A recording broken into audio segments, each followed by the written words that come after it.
Nah di dalam ruangan itu teman udah buka hordeng, kita duduk di ruang tamu, di teras lah, bukan ruang tamu ya. Terus berbayang sekilas kayak ada posisi perempuan duduk nyamping di teras luar ya, depan pintu. Karena di depan pintu kita ada space sedikit lah gitu, teras. Itu duduk nyamping dengan posisi menunduk. Pakai jubah putih bang, rambutnya panjang. Nah, cabut ke kontrakan tuh. Itu sebelum subuh. Cabut buru-buru ke kontrakan. Itu nggak tahu di kontrakan udah terbengkalai. Teman-teman gua yang teriak-teriak, yang kasar di pojokan, udah nonjok-nonjokin tembok, gua mau pulang. Jadi peribahasa satu, ada teman gua namanya Oim. Si Oim ini dia kalau udah tidur orang gila, kagak, lu mau bangunin cara apa juga nggak bangun-bangun. Itu posisi si Oim diseret tuh sama anak kecil dari kamar ke kamar mandi sampai teriak. Wah.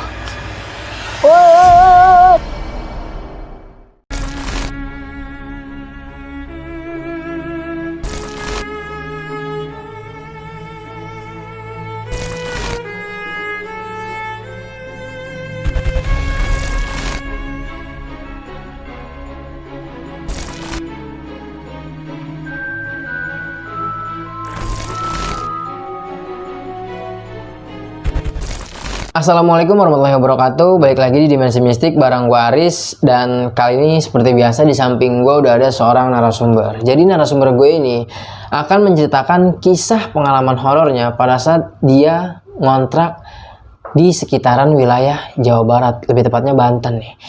Di kontrakan itu narasumber ini banyak banget nih ngalamin kejadian-kejadian horor yang mengerikan. Ya diganggu sama sosok-sosok yang ada di kontrakan itu. Biar lebih lengkapnya lagi langsung aja nih. Gue juga udah penasaran, langsung kita kenalan sama narasumbernya. Assalamualaikum Bang Kancil. Kabar sehat Bang Kancil? Baik, alhamdulillah Bang Aris. Sehat banget ya. Makasih banyak Bang Kancil udah mau mampir nih di studio gue yang masih ya sederhana. Epic banget ini Bang Aris. Waduh, keren banget. Makasih banyak nih Bang Kancil. Dan lu mau ceritain kejadian lu waktu lu ngontrak nih Bang? Iya. Kalau boleh diceritain sedikitnya dulu, lu ngalamin apa aja nih Bang? Ya ini gue kupas kisi-kisinya lah Bang ya. Pada intinya kejadian tersebut yang dialamin sama gue dan beberapa teman saat itu saat gue melakukan proyek. Jadi gue dapat borongan proyek nih. Ada kerjaan lah. Dan sampailah singkat cerita ketemu kontrakan tersebut. Yang mana gue nggak tahu nih kontrakan tersebut karena datangnya gue malam hari. Malam-malam. Dan ternyata kontrakan tersebut yang hanya 2 pintu itu dilingkarin sama tetangga nih yang namanya makam umum. Jadi lu ngontrak di kelilingin makam sama yang namanya pohon-pohon bambu lah gitu. Nah itu kita sadarin pas di pagi hari. Cuman yang kita sampai sekarang keinget gitu, itu yang sosok kuntilanak depan teras lagi duduk samping, posisi tuh nunduk, sama itu kayak terurai gitu rambutnya Bang. Sama yang paling apes ya, gue bilang itu apes ya kejadian itu. Tuh temen gue lagi capek-capeknya diseret dari kamar ke kamar mandi Bang. Sampai dia teriak-teriak minta tolong Bang. Dan banyak hal-hal horor lainnya lah di luar nalar. Tapi bisa ditahan dulu nih Bang ceritanya Bang. Nah sebelum gue lanjut ke ceritanya Bang Kancil ini juga salah satu tim dari Timur Misteri ya Bang. Jadi Bang Kancil ini bisa dibilang salah satu konten kreator juga dari Timur Misteri Bang ya. Di situ isinya sama nih Bang. Ya hampir sama lah Bang. Gitu. Hampir sama. Iya bilang sama sih, sama lah Bang ya. Ada podcast urban, pendakian gitu ya Bang. Nah ya jadi buat kalian wajib banget tonton dulu videonya Bang Kancil ini sampai habis biar nggak ketinggalan sama ya kehororan epic banget nih menurut gue cerita Bang Kancil ini. Dan nanti langsung aja mampir ke channelnya Timur Misteri. Di situ banyak banget ya konten-konten yang epic-epic ya Bang. Siapa? Nanti linknya gue cantumin di kolom deskripsi. Jangan lupa di subscribe, like, komen, dan share juga nih. Dan sebelum gue lanjut ke ceritanya Bang Kancil, gue mau infoin lagi nih ke kalian. Jadi kalau kalian punya pengalaman horor kisah nyata yang epic-epic, mau jadi narasumber langsung di Dimensi Mistik seperti Bang Kancil ini, atau ceritanya mau gue bawain langsung, kalian bisa langsung DM ke Instagram Dimensi Mistik, atau bisa melalui email. Bisa juga langsung DM ke Instagram gue, nanti semua linknya bakal gue cantumin di kolom deskripsi. Terus dukung channel Dimensi Mistik dengan cara subscribe, like, komen, dan share biar gue makin semangat menghadirkan narasumber-narasumber yang punya pengalaman horor kisah nyata yang epic-epic seperti yang dialami sama Bang Kancil ini. Yaudah gue rasa cukup, gue juga udah penasaran, gak usah banyak berbahasa-bahasa lagi, langsung aja nih kita petik ceritanya. Ya Bang Kancil bisa langsung diceritain aja nih Bang, pengalaman horor lo. Gue langsung ini Bang ya. Siap. Buat teman-teman semua nih. Oke, pasti. Yang pasti pendukung lu semua nih. Wih. Oke. Oke. Sebelumnya assalamualaikum warahmatullahi wabarakatuh. Gue Kancil lagi kancil. Lagi kancil lagi gitu. Kancil aja kancil doang. Kalau kata host gue Bang Ibnu. Oke, siap. Oke Bang, kali ini terima kasih nih sebelumnya gue udah diundang. Sama-sama. Ke channel lu ini nih epic banget Bang. Sama-sama Bang Kancil. Gue akan menceritakan salah satu berbagi pengalaman lah ya, bukan menceritakan berbagi pengalaman kepada teman-teman lu semua nih tentang pengalaman gue yang belum lama ini gue dapat borongan proyek Bang. Lumayan borongan proyek yang cukup lumayan lah cuannya Bang. Nah, bisa dibilang seperti itu. Gue di kontak dadakan sama teman saat itu. Nyo, gue butuh tenaga ekstra kisaran 3-4 orang. Gue langsung deal di situ. Siap bos, gue bilang gitu. Itu pun yang gue bilang dadakan itu ngabarin malam-malam temen gue karena dia butuh tenaga ekstra. Jadi kerja sih memang dari lu kerja lu bebas, jam kerja lu bebas. Lu mau kerjain malam itu malam banget gitu atau masih sorean gitu, itu terserah lu gitu. Yang penting kerja itu berjalan gitu. Nah pada akhirnya gua dikasih bocoran sama teman yang kontak gua, tapi gini Nyo, gua butuh 3-4 orang, lu cariin dengan budget sekian. Dari situ, dari rumah lu prepare, lu kumpulin anak-anak itu, tenaga itu, nanti gue jemput. Gue pikir masih kisaran Jakarta bro, dan ternyata ya itu yang tadi gue bilang di daerah Jawa Barat, tepatnya Banten lah bisa dibilang, pertengahan Banten bisa dibilang. Awalnya sih kita perjalanan biasa-biasa aja Bang, itu kita bawa alat-alat kerja lah, gitu kan selayaknya orang kerja. Pada akhirnya kita sampai di sana langsung kita dikasih peta gambar. Peta gambar itu yang mana titik-titik di situ bakalan kita kerjain gitu. Ini gua bocor sedikit lah ya. Gambarannya ya gua proyek yang gua lagi jalanin itu yang dikasih sama temen itu proyek pemasangan plang. Plang. Kayak lama gitu ya. Iya, kayak begitu-gitulah. Rambu-rambu jalan lah peribahasanya. Nah, jadi gue lihat peta tersebut, gambar ya, gambar tersebut di kertas. Oh ini titik-titiknya gitu. Jadi jarak, misalnya di sini gue pasang nih rambu-rambu itu. Nah nanti jarak berapa ratus meter kita pasang lagi, pasang lagi. Itu main gali, uruk, terus cor dikit. Gitu. Itu yang gue kerjain. Jadi gue disuruh cari pasukan sebanyak 3-4 orang. Jadi gue cuman lihat gambar, udah turun kerjain dari mobil bak tuh, turun kerjain gitu, nyuruh teman-teman nih yang gue bawa. Nah pada saat itu kita kemakan waktu Bang, dan itu target kerjaan itu dari awal kita ditarget. Lu kurang lebih dari seminggu lu harus kelar ini yang gue kasih. Siap bos, gue bilang gitu. Gue sanggup gak lu? Sanggup gitu kan. Nah akhirnya kita udah kerjain, begitu nyampe di lokasi kita kerjain, langsung kita push. Perjalanan di Jakarta itu pas nyampe langsung kita push tuh kerjaan. Langsung kerja. Itu kebetulan banget memang gitu ya, mungkin memang bukannya bicara bukan apa sekali ya, balik lagi ya memang udah takdir yang kuasa gitu ya. Kita dikasih hujan, jadi malam hari itu kita kerjain, malam hari itu kita dihujanin. Jadi nih pakaian yang kita pakai nih semua kuyup. Dan hujan tuh nggak kaleng-kaleng saat malam itu Bang, jadi hujan ya geber terus begitu aja, jadi deres aja gitu, bener-bener los lah gitu tuh hujan. Deres campur kilat lah gluduk.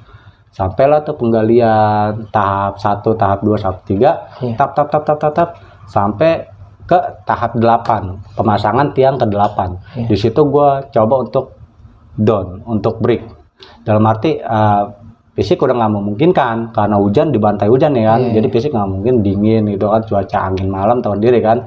Daripada tenaga yang gua bawa kenapa-napa, garcep lah gue di situ, cari lokasi terdekat penginapan. Sampai pada akhirnya dapat bocoran dari warga sekitar, di sini ada Pak, cuman hanya 2 kontrakan yang kosong. Cuman memang dua-duanya doang itu lokasi kontrakan itu cuman ada 2 doang, dan dua-duanya kerjaan lo itu. Iya, dan dua-duanya itu kosong. Nah pada akhirnya ya mau nggak mau gue dealin dong, deal. Nah minta kasih unjuk siapa yang punya kontrakan tersebut. Ternyata ada di wilayah terdekat Pak Haji yang punya kontrakan, rumahnya tempat tinggalnya dekat dari kontrakannya. Awal mula gue nggak tahu lokasi di pagi harinya itu seperti apa nih, kampung di situ gitu kan, wilayah di situ gitu kan. Karena kita datang tuh udah malam, udah larut lah gitu ya. Pada akhirnya deal, negosiasi harga di rumah Pak Haji, ketemu udah tuh nominal per bulan tuh berapa, dan kita di situ bilang kita nggak sampai sebulan kemungkinan, paling lama ya seminggu 2 minggu Pak Haji. Dengan cara begitu gue bicara, tetap seminggu 2 minggu pun dihitungnya sebulan kata dia gitu kan. Wah siap Pak Haji, akhirnya kita bayar cash tuh dap. Nah awalnya sih berjalan biasa aja, dikasih kunci terus tinggal pilih kontrakannya yang mana, yang ini gitu kan, kasar cuma ada 2 pintu. Nah gue ngambil yang sudut kanan. Akhirnya dikasih ini kunci yang kamu tunjuk kontrakannya, kalau ini yang sebelahnya. Akhirnya gue dikasih kunci itu, masuklah bersama tim, lagi lelah-lelahnya, lagi basah-basahnya, masuk satu sama lain bergantian untuk ke kamar mandi, saling bilas dan saling ganti pakaian kering. Sampai di situ kita istirahat di kontrakan. Tiba-tiba nih feeling temen gue nggak tahu entah lagi kenapa gitu. Setelah dia salin duluan, bilas badannya dari kedinginan malam tuh, dari hujan, dia mainan HP bolak-balik. Dia buka tuh hordeng, bang. Begitu kita semua kelar bilas badan dari hujan tuh kan, terus udah pada salin lah. Nah di situ kita, namanya cowok semua ya, pada pakai celana doang terus telanjang dada lah gitu, nggak pakai baju karena habis mandi gitu kan. Udah kita angin-anginan dulu gitu kan. Nah di dalam ruangan itu teman udah buka hordeng, kita duduk di ruang tamu, di teras lah, bukan ruang tamu ya. Terus berbayang sekilas kayak ada posisi perempuan duduk nyamping di teras luar ya, depan pintu. Karena di depan pintu kita ada space sedikit lah gitu, teras. Itu duduk nyamping dengan posisi menunduk. Pakai jubah putih bang, rambutnya panjang. Nah di situ langsung temen gue, salah satu kan ada yang sontak tuh awalnya.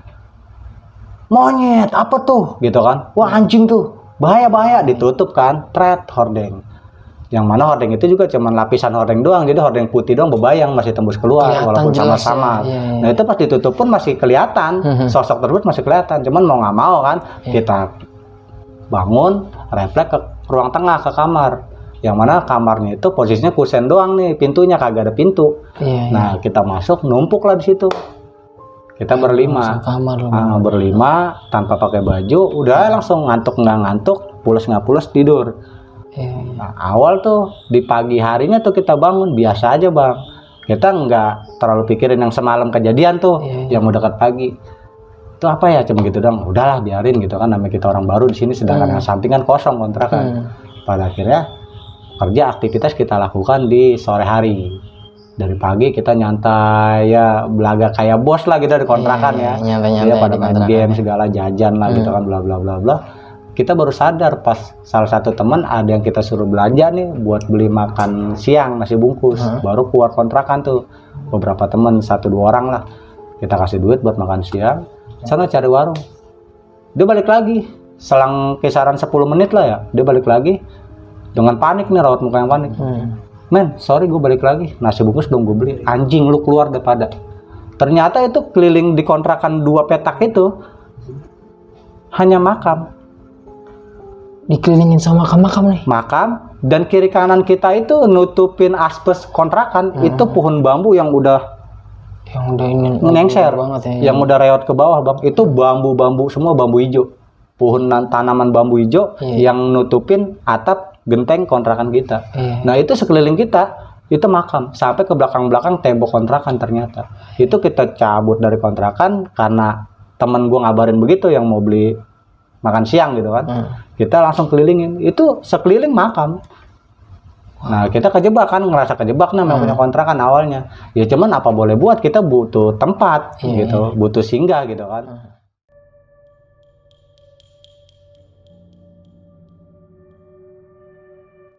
Udah pada akhirnya, udahlah, ngapain lo mikirin kayak gini, yang penting kita tidur, udah ada tempat buat istirahat gitu kan. Dan nggak kehujanan, nggak kepanasan. Gue cuman ngasih arahan begitu, motivasi ke teman-teman.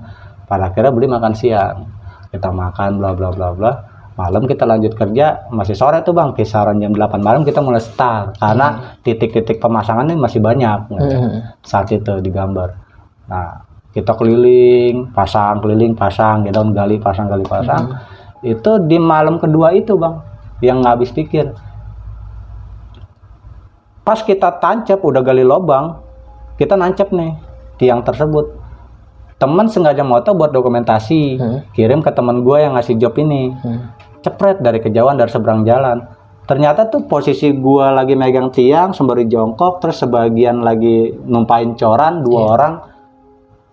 Itu pagar ya, pinggir jalan di jalan raya bang. Itu pagar pinggiran yang tempat gue naruh tiang itu pemakaman terbesar di situ, pemakaman umum.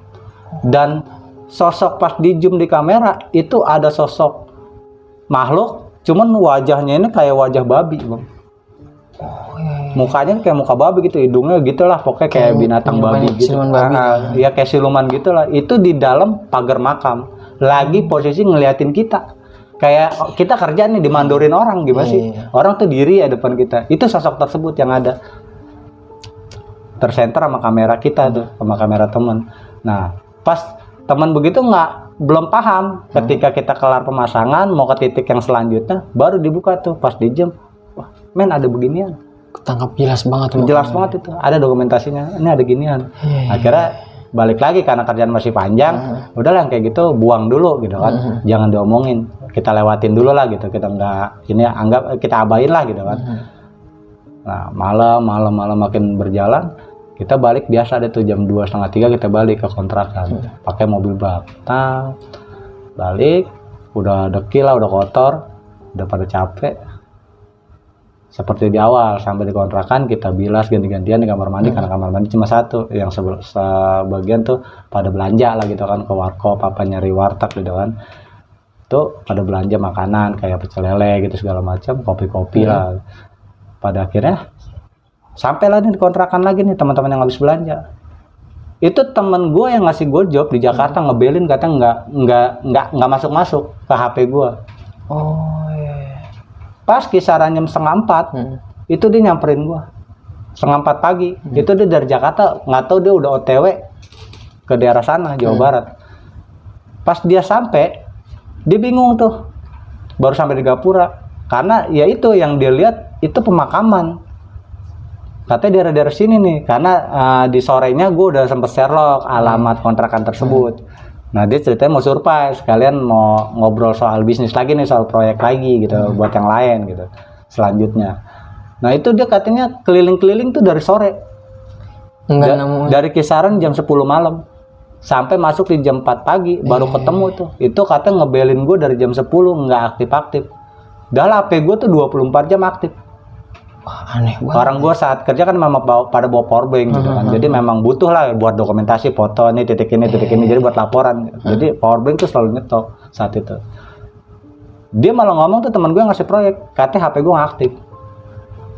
Dan ternyata begitu dia nyampe ngobrol marah-marah tingkat dewa lah gitu kan, anjing lu frontal lah bla bla bla bla bla bla. Gue redamin tuh sama teman-teman. Tidurlah di kontrakan malam itu. Terus secara tidak langsung dia ngobrol ke gue nih, nggak bisa tidur nih gue di sini, panas banget hawanya.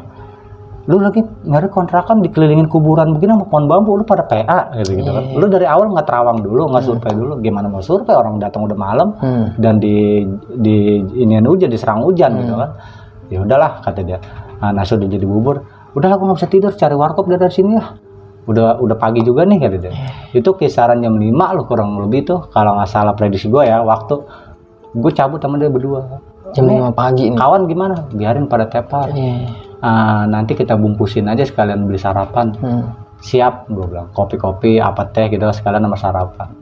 Gue jalan berdua nih, keluar dari situ. Jalan kaki, karena mobil nggak bisa masuk. Jadi mobil dia ditaruh di Gapura. Nah, jalan kaki, keluar dari kontrakan itu, ngelintas makam tuh biasa jalannya. Kiri kanan tuh udah makam. Itu sampai keluar dari jalur ponblok makam, itu langsung rumah warga dah, rumah perkampungan. Nah ada satu pos lah situ kayak pos ronda gitulah ya, dari kayak rumah panggung gitu, kayak dari bambu. Banyak orang situ tuh, beberapa bapak lah gitu kan, petua situ. Mau kemana Kang? Ini mau nyari warung. Udah jam segini mah ke jalan raya sana jauh, kata dia, harus pakai kendaraan. Iya tuh mobilnya di sana di depan. Oh parkir mobil di situ. Iya Mang gitu kan. Udah sini dulu ngobrol tuh disambut sama orang situ, sambut hangat. Nah salah satu dari orang tua itu ada bicara nih ke gua sama ke teman gue ini yang ngasih proyek, nggak takut di situ. apa yang mau ditakutin lagi, orang udah mentok gitu, bahasa gue frontal. Terus dia pada ketawa-tawa. Nah, salah satu dari bapak-bapak itu ada yang bilang nih, salah satu dari bapak-bapak itu ada yang bilang, nanti lambat laun bakalan tahu sendiri kok kamu. Wah. Nah, itu tanda tanya hal itu ke diri gue sama teman gue ini. Jadi nih orang tua maksudnya apa ya? Sembari tawa-tawa gitu kan sama teman-temannya. Cuman balik lagi ya gue anggap udahlah tong kosong gitu kan. Gue pamit untuk cari warkop karena tujuan gue itu sama nyari sarapan buat teman-teman nanti pas bangun tidur gitu kan. Gue cabut lah tuh bawa mobil sama teman, nyari warkop ke jalan raya, ketemu lah tuh. Akhirnya gue belanja sama beberapa nasi bungkus lah gitu buat teman. Nyampe kita 5:30. Di situ teman bangun nih marah-marah. Wah lu pergi malam nggak ada yang ini. Ya orang lu pada capek gitu kan. Udah nih sarapan, di kopi yang mau teh ini ada nih gitu kan. Udah diplastikin gitu lah karena kita beli. Sampai di situ udah kita masuk kerja lagi tuh. Teman gue nyodok nih yang ngasih proyek. Mendingan dari sore-sore aja hajar ya biar lu pada cepat kelar. Jadi nggak sampai seminggu borongan ini. Ya terserah lu, gue bilang gitu kan. Terus di jalan gimana kalau masih terlalu sore kan jalanan masih rame terus masih macet gini-gini udah nggak jadi masalah kata dia gitu. Ya udah hajar. Habis maghrib gua hajar. Nah cuman gua pas udahannya gua mundurin. Jadi maghrib mulai gua kisaran jam 1 malam udahan. Jam 1:30 lah itu gua udah sampai di base camp, udah sampai di kontrakan lagi. Nah di situ pada frontal dah teman-teman. Pokoknya pada canda-canda gitu kan di kontrakan, udah selesai bersih-bersih lagi pulang ke kontrakan dari kerjaan. Emang pada saat malam itu malam terakhir tuh malam ketiga itu pada lelah banget gitu kan. Tidur lah mereka tuh. Nah teman gue ini ngasih proyek gue nyolek gue lagi. Udah lu nggak usah tidur dah, gue nggak tenang di sini nih, nggak bisa tidur gitu kan. Mendingan cabut ke Jakarta. Lalu cabut lah di sini urusan gue. Nanti kalau gue tinggal juga bareng lu ke Jakarta lah di sini gimana anak-anak gitu kan. Agak maksud gue udah kita nongkrongnya di luar, udah biarin dia mah pada capek istirahat. Nah 4 orang ini nih yang gue bawa tenaga kerja pada tepar lah tuh kan, pada istirahat. Oke lah cabut lah, nah, nanti gampang dia bawain makanan lagi aja. Cabut kita nih nyari angin, jalan lagi. Itu begitu buka pintu, ada suara. Itu kontrakan mau gue kunci dari luar, kunci mau gue bawa biar teman-teman nggak ada kemana-mana.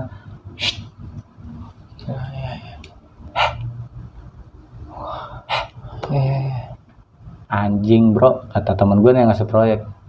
Udah buruan. Tapi bukannya gue kunci, malah gue buka lagi.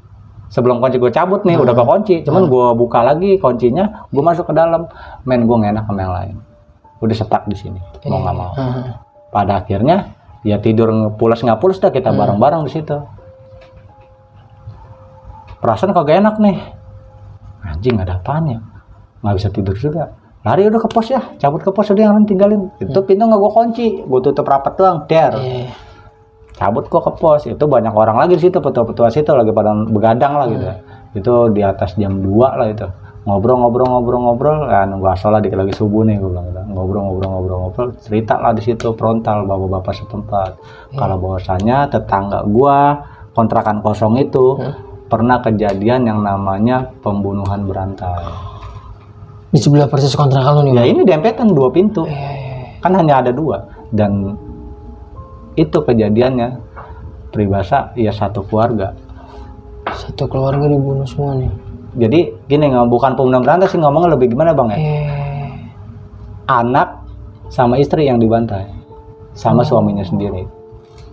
Lantaran apa? Ya tanda kutip itu mah ya. Ya gue dapet omongan itu sih, cuman ya ini gue rahasiakan lah gitu ya. Nah disitulah kita mulai pada merinding di situ. Nah setelah bapak-bapak ngomong gitu, orang-orang di pos itu, gue keingetan temen. Perasaan gue nggak enak nih, habis beli kopi biasalah gitu kan, cemilan-cemilan kacang-kacang gitu 2 orang sama nasi bungkus. Cabut ke kontrakan tuh, itu sebelum subuh. Cabut buru-buru ke kontrakan. Itu nggak tahu di kontrakan udah terbengkalai teman-teman gue, yang teriak-teriak, yang kasar di pojokan, udah nonjok-nonjokin tembok, gue mau pulang. Jadi peribahasa satu ada teman gue namanya Oim. Si Oim ini dia kalau udah tidur orang gila, kagak lu mau bangunin cara apa juga nggak bangun. Itu posisi si Oim diseret tuh sama anak kecil dari kamar ke kamar mandi sampai teriak. Wah, woi, itu posisi tengkurap. Itu sampai kamar mandi nggak ada yang nolongin. Nah temen yang lain itu nonjokin tembok salah satunya. Kan tinggal ada berempat di situ. Gue mau pulang. Nah pas gue masuk, pecah di situ bang. Yang kasarnya yang kayak orang kesurupan lah ya. Teman gue yang nonjokin tembok ini langsung ngotot ke gue, hampir gue mau dipukul. Saat itu tuh kejadian gue hampir mau dipukul. Biasanya sama teman gue ngasih proyek. Dan si OIM ini keluar dari kamar mandi, dia itu frontal langsung sama gue. Tempat apaan ini? Gini. Nah yang satu tuh hanya bengong doang, duduk. Udah duduk nih setak, udah diem. Bangun tidur ngeliat OIM katanya keseret, udah dia bengong. Karena yang dia lihat bukan OIM, yang dia lihat tuh anak kecil nyeret kaki teman gue si OIM. Si OIM mah nggak sadar kalau yang nyeret itu anak kecil. Nah yang lihat ini sebelahnya, yang tidur di sebelah teman gue tuh lagi. Itu udah dia bangun tidur langsung kayak orang ngigo, udah duduk aja udah bersilah, dia bengong. Tapi nggak diungkapin mereka, orang gagu. Begitu frontal semua di situ kan ya. Nah, kasarnya gue mau diserang sama dua teman gue ini karena ya kasarnya ego mungkin ya, balik lagi, dan dia ngerasa gue ninggalin terus gitu. Padahal mah gue ninggalin itu buat nyari cemilan, buat nyari makan mereka gitu. Sekalian gue nyari angin lah gitu kan.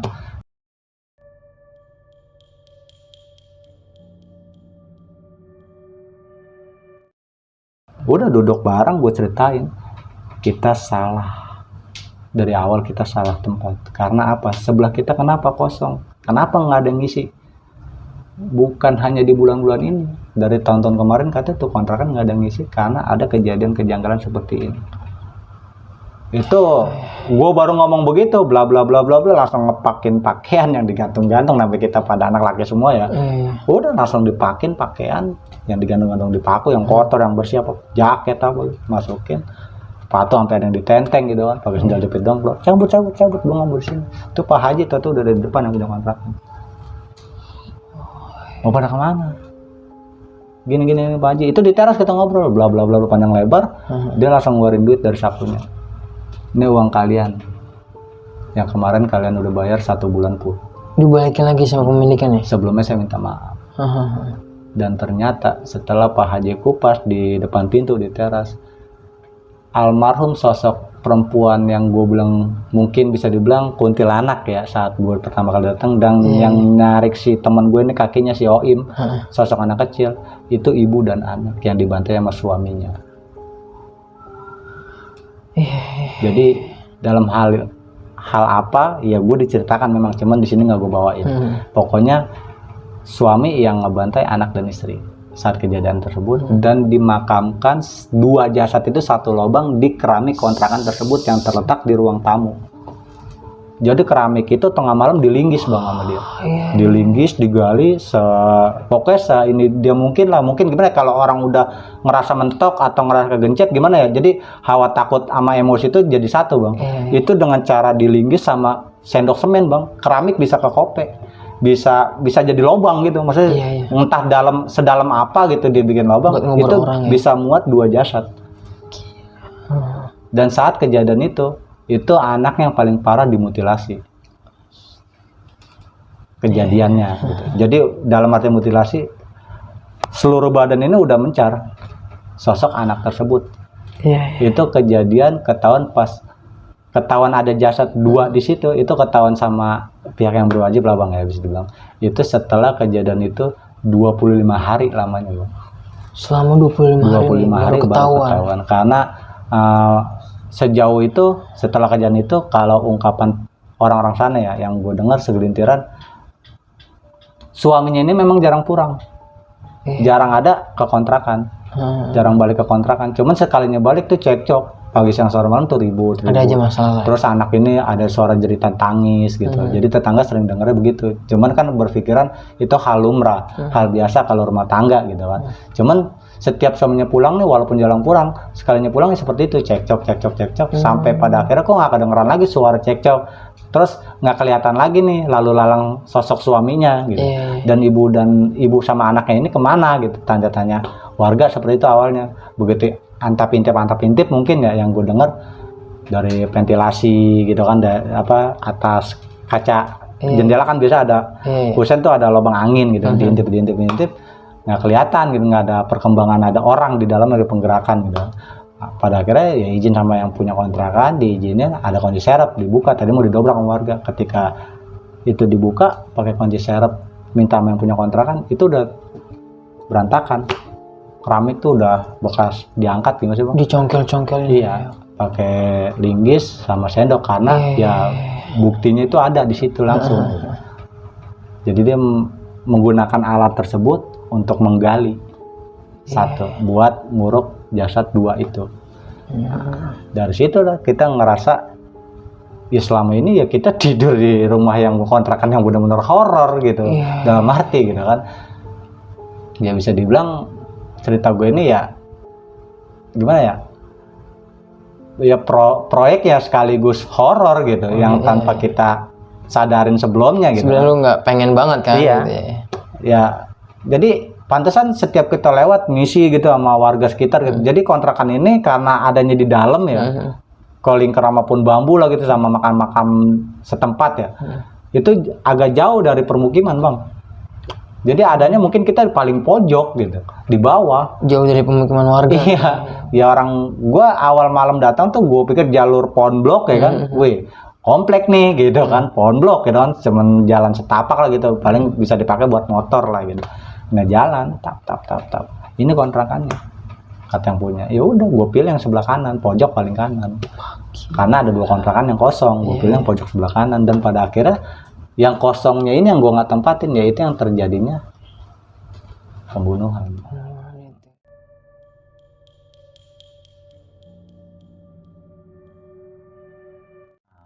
Dari pas keluhan itu kita ceritakan kayak yang punya kontrakan nih, ya kita dari 2 hari ada di situ juga udah ada kejanggalan gitu. Yang namanya wastafel tuh airnya kerannya nyala sendiri walaupun cuman kecil gitu kan.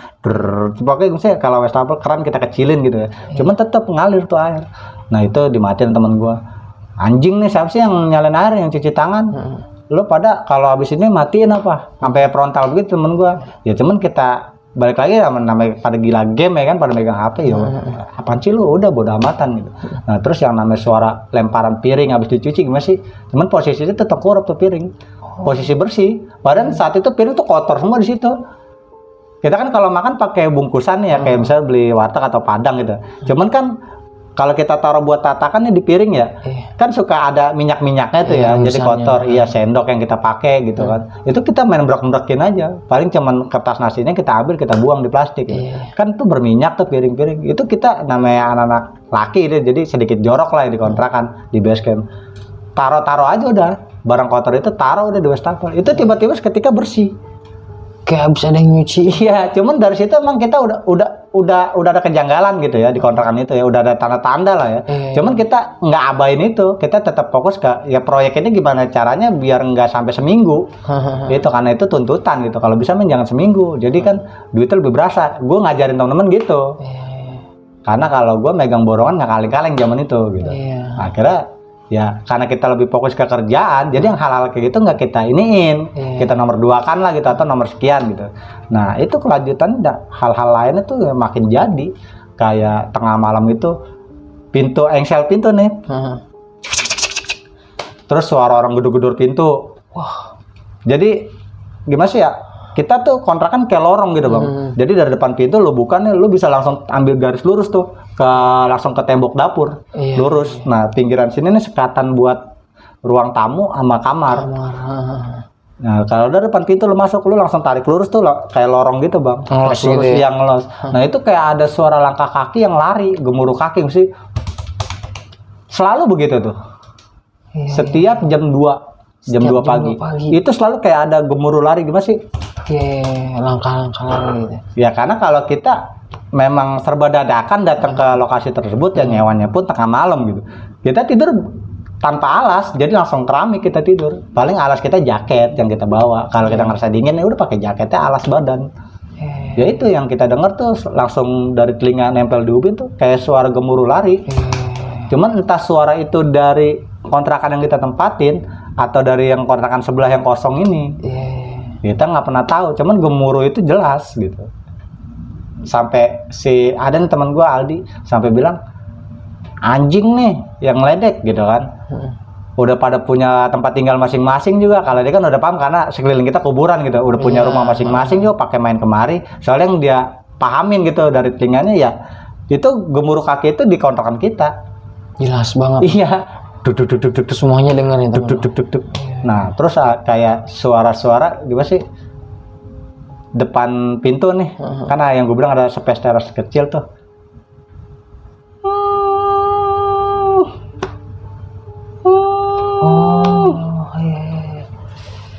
Terus kayak suara begitu aja udah. Itu selalu tuh. Kedengerannya cuman kalau kita lagi mandi.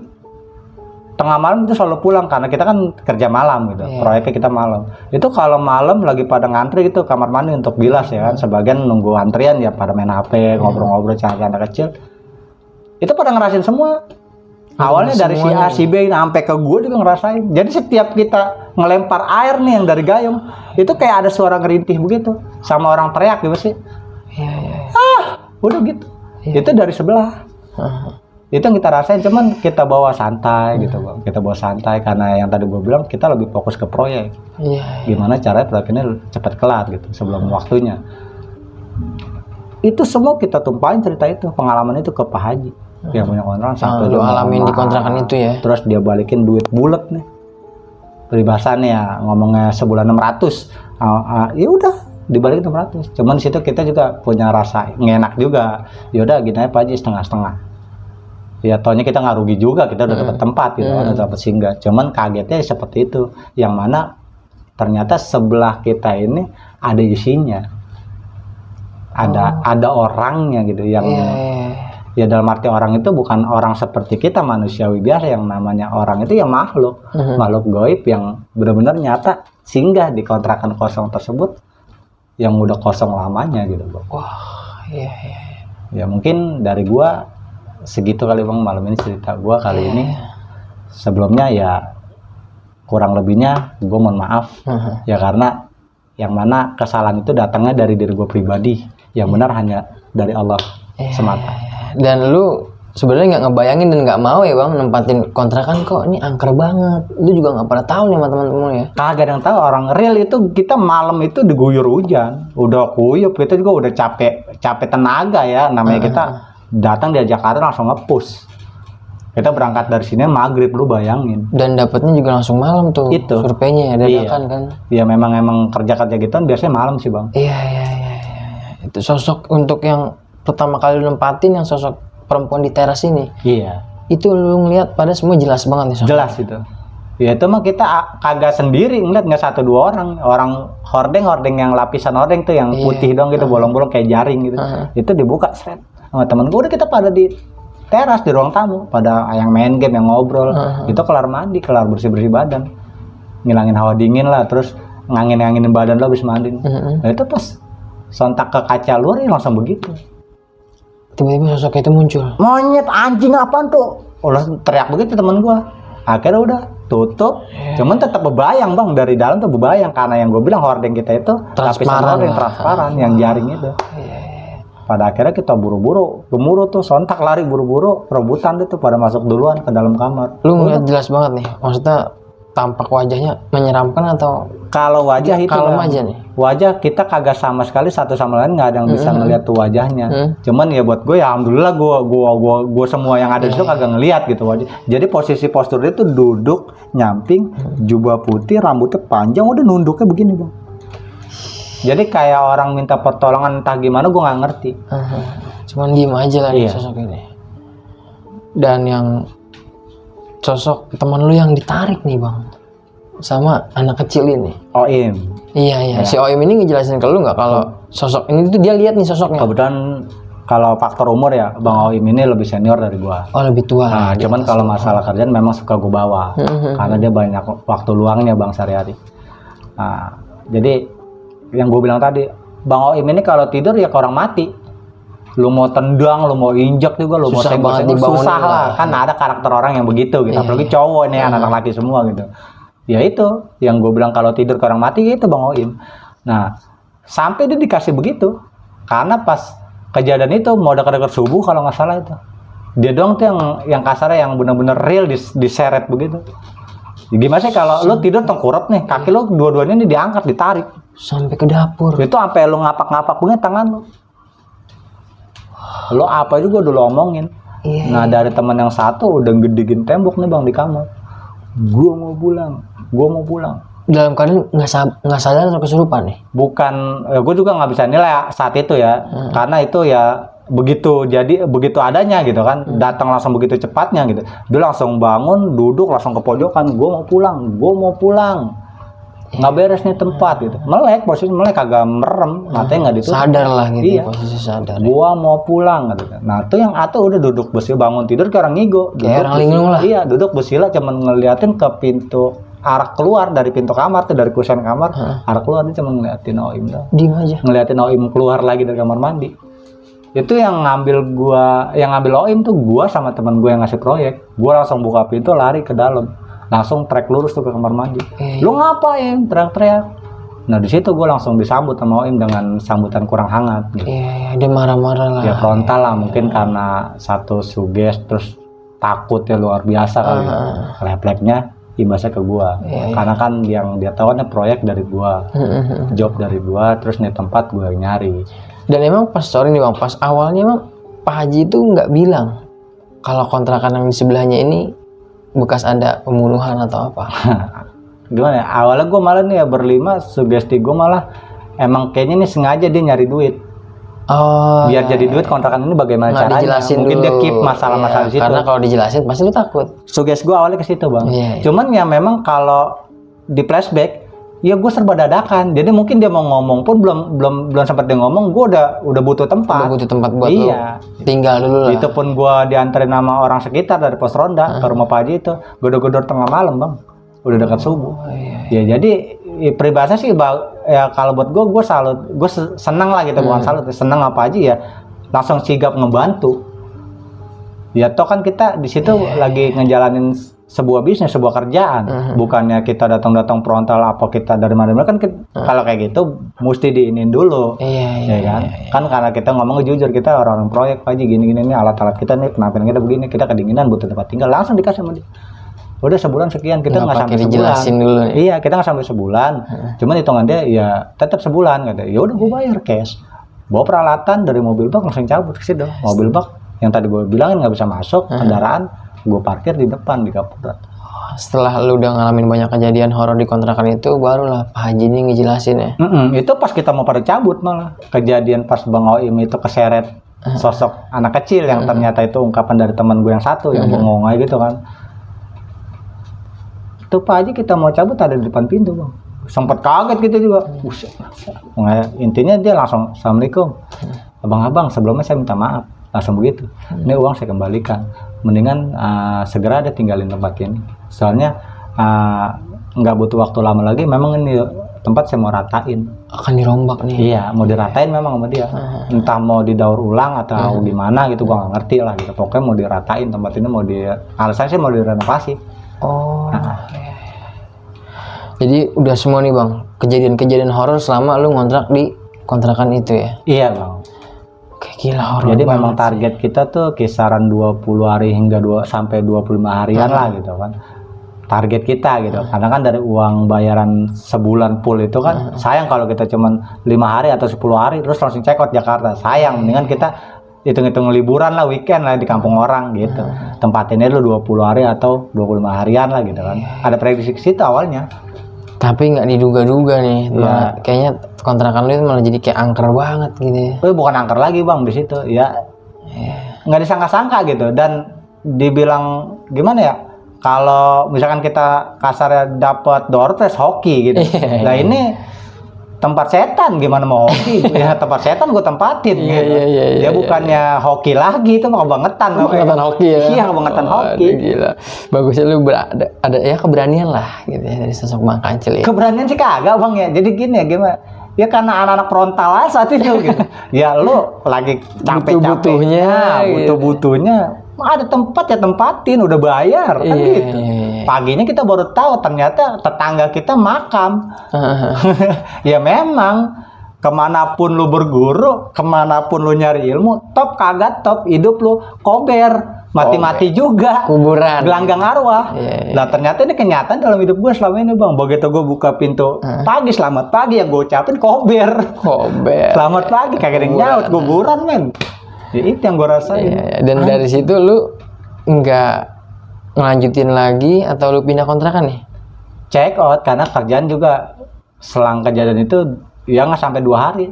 1 hari 1 malam kerjaan gue borong udah. Udahlah, jadi langsung biar cepet pulang ke Ya Jakarta. karena teman-teman udah pada koslet. Itu pas kejadian itu check out dari kontrakan. Akhirnya Pak Haji gue kasih setengah-setengah dari nominal sekian gitu kan.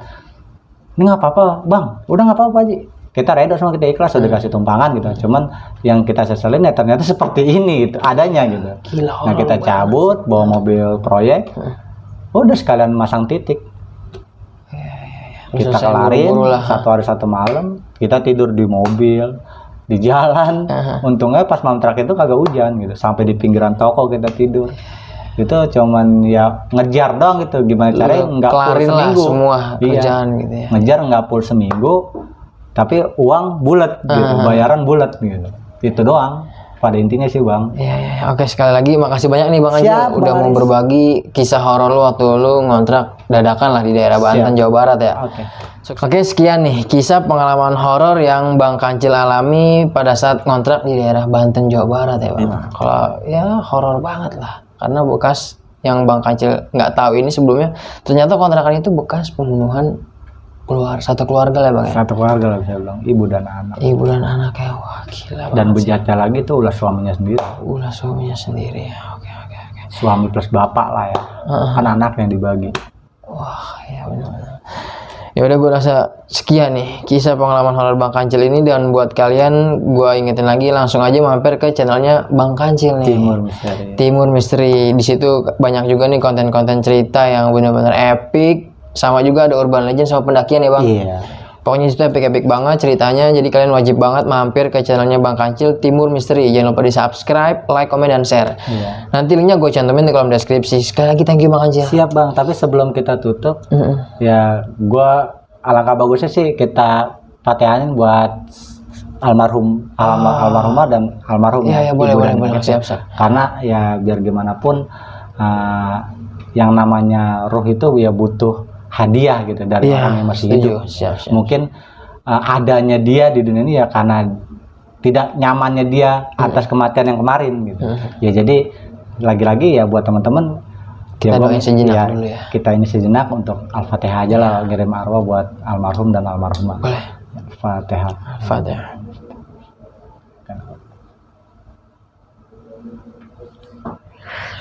Oke, selesai nih Bang Anjil ya. Dan lagi-lagi gue mau ngingetin dulu ke kalian, kalau kalian punya cerita pengalaman horor yang kisah nyata seperti yang dialami sama Bang Kancil ini, kalian bisa langsung aja DM ke Instagram Dimensi Mistik, bisa juga langsung DM ke Instagram gue. Nanti semua linknya bakal gue cantumin di kolom deskripsi. Terus dukung channel Dimensi Mistik dengan cara subscribe, like, komen, dan share biar gue makin semangat menghadirkan narasumber-narasumber yang punya pengalaman horor kisah nyata yang epic-epic seperti yang dialami sama Bang Kancil. Yaudah, gue Aris Dimensi Mistik dan Bang Kancil dari Timur Misteri pamit undur diri. Ciao. Thank you Bang Kancil. Siap bang.